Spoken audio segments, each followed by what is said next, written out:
안녕하세요. 40대 초반의 돌싱남입니다. 저는 특별한 여자친구가 있습니다. 친구에게도 말 못할 비밀스러운 연애를 하고 있습니다. 자랑하고 싶어서 이렇게 사연을 보냅니다. 저는 20대 후반에 결혼을 하고 30대 초반에 이혼을 했습니다. 전처와는 장기간 연애를 했고 그래서 결혼 생활이 순탄할 줄 알았습니다. 하지만 연애는 상상이었고 결혼은 현실이었습니다. 연애 때는 몰랐던 것들이 결혼 생활하면서 하나 둘씩 보이고 아무것도 아닌 거에 부딪히기 시작했습니다. 용변 후 변기 뚜껑 처리 문제 치약자는 문제 등 매사에 트러블이 많았습니다. 물론 부부끼리는 조금씩 양보를 하면서 고쳐야 하는 게 맞다고 생각합니다. 하지만 전처는 항상 본인 위주로 해주기를 바랐습니다. 게다가 고부간의 갈등 이런저런 갈등으로 인해서 둘 사이는 점점 안 좋아졌고 나중에 전처는 바람까지 피우다가 들켰습니다. 어차피 결혼 유지기간도 얼마 되지 않았고 돈도 그렇게 많이 없었기 때문에 협의 이혼을 하려고 했습니다. 하지만 전처는 한 푼이라도 더 받아내려고 소송을 걸었고 그것 때문에 2년에 가까운 시간을 정말 힘들게 보냈습니다. 그래서 결혼에 대해서 정말 부정적인 생각이 되었고 지금도 평생 다시는 결혼을 하지 않을 생각입니다. 이혼을 하고 처음에는 여자를 만나는 것도 싫었습니다. 그렇게 오랜 기간 사귄 전처랑도 트러블이 잦았던 것에 대한 스트레스도 있었고 전처와 오랜 기간 사귀면서 다른 여자를 만나지 않다 보니 처음부터 다시 시작해야 하는 것에 대한 두려움도 있었습니다. 처음에는 정말 몇 년 만에 혼자라는 게 좋아서 혼자 하고 싶었던 걸 다 하면서 시간을 보냈습니다. 여자 생각이 날 때는 혼자서 위로를 하거나 돈으로 여자를 안았습니다. 하지만 어느 순간부터 그런 삶의 현타가 왔고 연애는 해야겠다고 생각했습니다. 제 나이가 아직 젊어서 풀지 못하다 보니 스트레스가 쌓여만 갔습니다. 요즘은 어플이 정말 잘 되어 있습니다. 특히 저처럼 이혼 남녀들이 많은 어플이 있는데 그곳에 가입을 했습니다. 대부분의 어플이 그렇듯 남자는 돈을 내야 하는 시스템이었는데 어차피 혼자 살다 보니 돈을 쓸 때도 많이 없어서 현금 결제를 했습니다. 이 어플이 좋은 게 사진도 있고 각자가 원하는 상대방의 조건, 성격, 지역 등이 나와 있었습니다. 처음에 며칠간 매치되는 여성들은 얼굴이 정말 아니거나 얼굴이 괜찮은 분들은 기독교 흡연을 하는 여성들이었습니다. 그냥 자연스러운 만남을 해야 하나 하고 생각하던 자에 괜찮은 여성분이 보였습니다. 슈퍼 오케이라는 돈이 많이 드는 시스템을 사용해서 쪽지를 보냈고 다행히 여성분이 수락을 해서 연결이 되었습니다. 며칠간 연락을 주고받다 시간을 정해서 만났습니다. 사진에는 정말 예쁘게 보였었습니다. 단아한 얼굴에 조신해 보이는 모습이었습니다. 어플 보정을 어느 정도 감안하기는 했지만 직접 만나보고 많이 실망하기는 했습니다. 사진이랑 너무나도 달랐습니다. 대화를 나눠보는데 대화 자체는 나쁘지 않았습니다. 그렇게 마음에 들지는 않았지만 애프터를 했고 그렇게 사귀기로 했습니다. 같이 데이트도 하고 여행도 하고 안기도 하면서 즐거운 나날을 보냈습니다. 하지만 석연치 않게 사귀다 보니 그 만남은 결국 오래가지가 않더라고요. 그러던 중 일이 벌어지고 말았던 거죠. 저에게는 친한 친구가 집 근처에 살고 있었습니다. 그래서 자주 그 친구랑 술도 먹고 그 친구네 놀러 가기도 했습니다. 그 친구 재수 씨는 나이도 어리고 정말 예뻤습니다. 친구 아내는 저보다 7살이나 어렸습니다.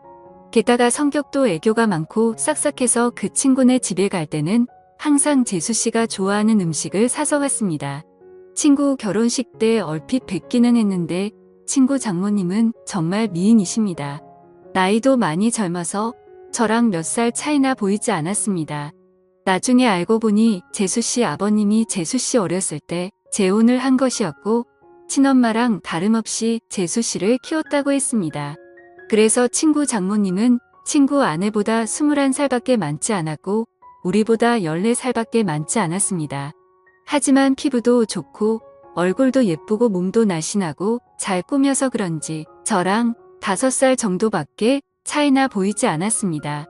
결혼 초부터도 친구네 신혼집에 가끔 가긴 했습니다. 친구가 결혼한 후 1년 정도 후에 친구 장인어른이 갑자기 돌아가셨습니다.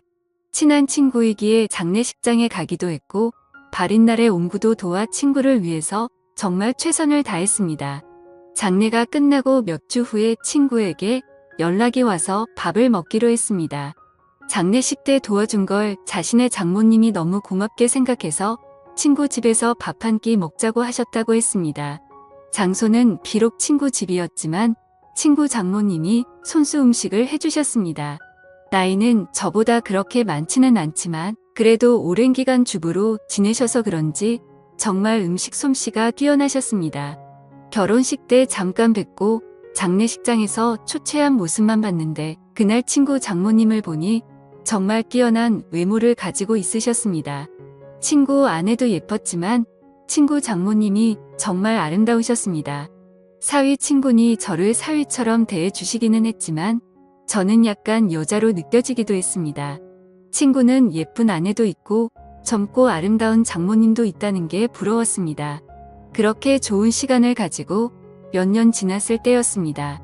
친구는 그 사이 아들을 낳았는데 아들이 돌이 지나자 재수 씨가 복직을 해야 해서 장모님이 집에 와서 봐주신다 했습니다. 친구 아들이 너무 어릴 때는 한 번도 찾아가지 못했지만 돌잔치를 기점으로 친구도 시간이 많아져서 종종 밖에서 보기도 했고 2차로 친구네 집에 가기도 했습니다. 물론 아이가 아직 어리니 조심스럽기는 했는데 재수 씨도 저를 좋게 보고 있었고 친구 장모님도 저를 좋게 보고 있었습니다. 항상 갈 때는 재수 씨와 장모님이 좋아하시는 음식도 사가지고 가거나 배달을 시켜주었고 아직 어리지만 조카 용돈이나 선물도 가지고 갔기 때문에 너무나도 환대해졌습니다. 처음에는 아무래도 사위 친구다 보니 어색한지 장모님은 방에 들어가셨습니다. 하지만 시간이 지나자 같이 술 한 잔씩 하기 시작했습니다. 장모님도 술을 좋아하시는데 손자 때문에 많이는 안 드셨지만 그래도 맥주 몇 잔씩 드시며 좋아하셨습니다. 그러면서 제 결혼 생활이나 연애에 대해서도 물어보시며 혼자 사는 것에 대해 진심으로 걱정을 해주셨습니다.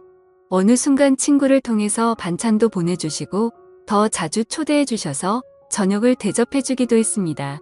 그럴수록 친구 장모님이 너무나도 괜찮아 보였고 얼굴을 자주 봐서 그런지 정이 들기 시작했습니다.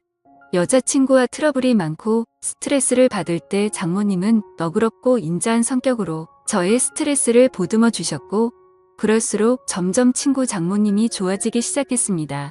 집이라서 편하게 입고 화장도 많이 하지 않은 얼굴이었지만 그래도 너무 예뻐 보였습니다. 여자친구 외모와는 비교가 되었습니다.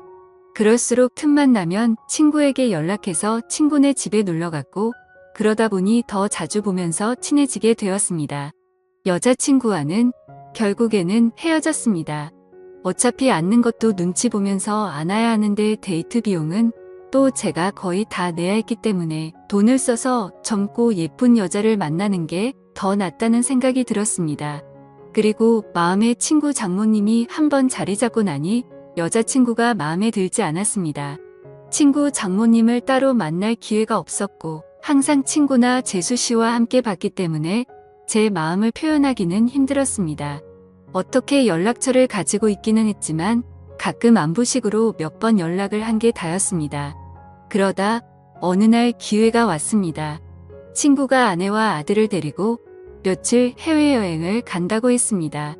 장모님에게도 같이 가자고 했지만 새 식구 오붓하게 다녀오라며 자신은 좀 쉬기도 하고 친구들도 만날 거라고 했다 했습니다. 저는 그게 기회라고 생각해서 따로 친구 장모님을 만나기로 했습니다. 친구가 여행을 간다고 한 날 연락을 했습니다. 친구 여행 가서 혼자 계시느라 심심하지 않으시냐. 그동안 저에게 대접을 잘 해주셔서 한번 대접을 하고 싶다고 했습니다. 장모님은 스케줄이 좀 있다고 하셨고 스케줄 없는 날에 그런 맛있는 거 사달라고 하셨습니다. 친구 장모님이 먹고 싶다는 메뉴를 검색해서 일부러 차로 몇십 분 가야 하는 괜찮은 맛집을 알아봤습니다. 장모님도 좋다고 하셨고 제가 차를 몰아 장모님을 태우러 친구네 집으로 갔습니다. 그동안 친구 집에서 편한 모습만 봤었는데 외출을 한다고 꾸민 장모님을 보니 정말 아름다웠습니다. 누가 보면 정말 40대인 줄 알 정도였습니다. 물론 저를 사위 친구로 생각하시고 편하게 나오신 거였지만 저는 꾸민 그녀를 보자 첫 데이트 마냥 심장이 쿵쾅거렸습니다. 우리는 드라이브도 하고 남한강이 보이는 분위기 좋은 곳에서 맛있는 밥도 먹었습니다. 조금이라도 그녀와 더 있고 싶어서 뷰가 좋은 카페에 가서 이야기도 많이 했습니다. 장모님은 이제 손주도 컸고 어린이집 등 하원은 친구나 재수씨도 할 수 있으니 이제 슬슬 친구네와는 따로 살 생각이라고 했습니다. 친구 부부에게도 얘기를 했는데 아직은 같이 살기를 원한다며 아마 혼자 지낼 자신이 걱정돼서 그런 것 같다고 했습니다. 장모님이 친구네 집에 계속 있으면 솔직히 저에게는 전혀 기회가 없기 때문에 저는 맞장구 쳐주는 것처럼 이제 장모님도 따로 사시면서 장모님 인생을 즐기라고 말했습니다. 장모님도 저랑 얘기가 통한다며 좋아했습니다. 장모님을 친구네 집에 바래다 주고 헤어지기가 아쉬워서 술 한잔 하자고 했습니다.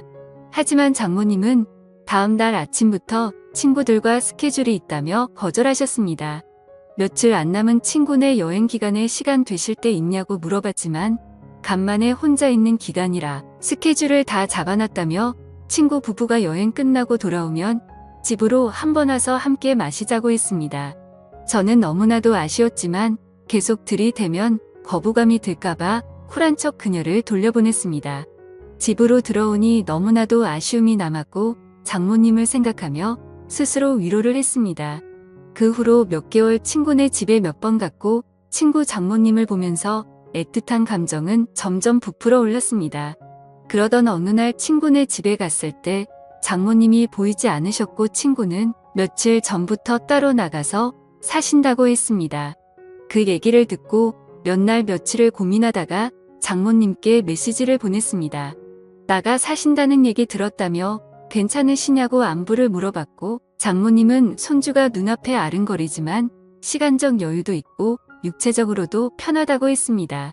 이런저런 얘기를 하다가 시간 될 때 같이 식사하자고 했고 그 후로 연락을 더 주고받다가 결국 만나게 되었습니다. 몇 주 만에 만나는 그녀는 정말 아름다웠습니다. 첫 데이트 때보다 더 아름답게 입고 왔고 그 모습에 눈에서 하트가 뿅뿅하는 걸 느낄 수 있었습니다. 우리는 소고기집에 가서 한우를 먹으며 술을 한잔했습니다.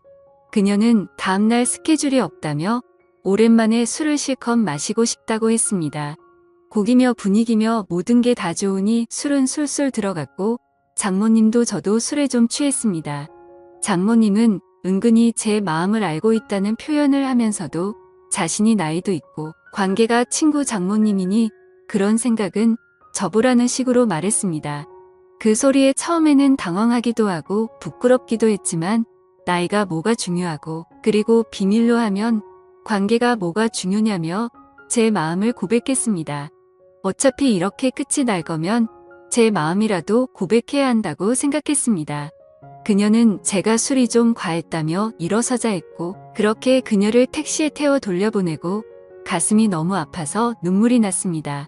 이혼 후 정말 좋아하는 첫 여자였는데 친구 장모님이라는 이유 때문에 만날 수 없다는 생각에 가슴이 먹먹했습니다. 친구 장모님이 아니었다면 만남조차 없었을 수도 있겠지만 그런 핑계로 이렇게 까이지 않았을 테니까요. 그렇게 몇 주간 너무 힘든 시간을 보냈습니다. 그러다 술에 취해 그녀에게 연락을 했습니다.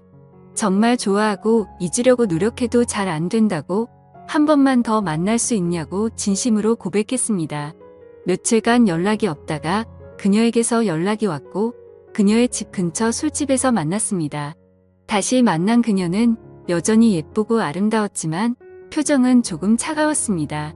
우리는 한동안 말없이 술만 마셨습니다. 이게 마지막일지도 모른다고 생각하니 너무나도 슬펐고 저는 마지막으로 제 진심을 이야기했습니다. 제 마음을 안 받아줘도 좋고 안 받아준다면 다시는 연락하지 않겠다고 했습니다. 하지만 그녀를 진심으로 좋아하고 사랑한다고 했습니다. 진심 어린 제 말이 통했는지 그녀는 조금씩 미소를 보이기 시작했습니다. 시킨 술 안주도 다 떨어져서 자리에서 일어나자고 말했더니 그녀는 장소를 옮겨서 맥주 한 잔 더 하자고 했습니다. 저는 그 자리가 마지막 자리일 줄 알았는데 그녀의 반응이 놀랍기도 하고 좋기도 했습니다. 맥주집으로 자리를 옮겼는데 이전 술집에서와는 다른 그녀의 표정과 몸짓이었습니다. 말은 안 했지만 그녀도 저에게 호감이 있는 것처럼 보였고 그녀는 저에게 호의적이었습니다.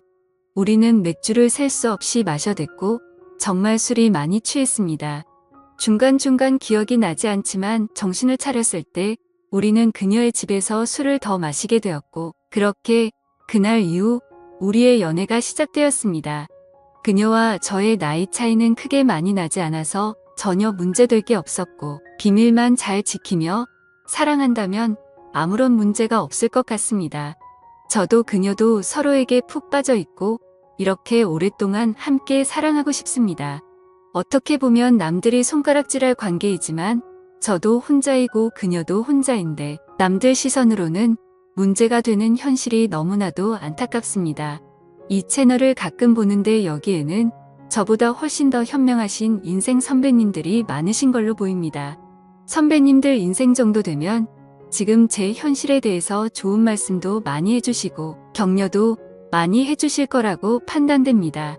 한번 사는 인생 정말 사랑하는 사람과 아름다운 사랑하는 게 좋은 거잖아요. 그녀의 말대로 물 들어올 때 노 젓고 싶은데 어떻게 생각 드시나요? 지금까지 제 사연을 읽어주셔서 감사합니다.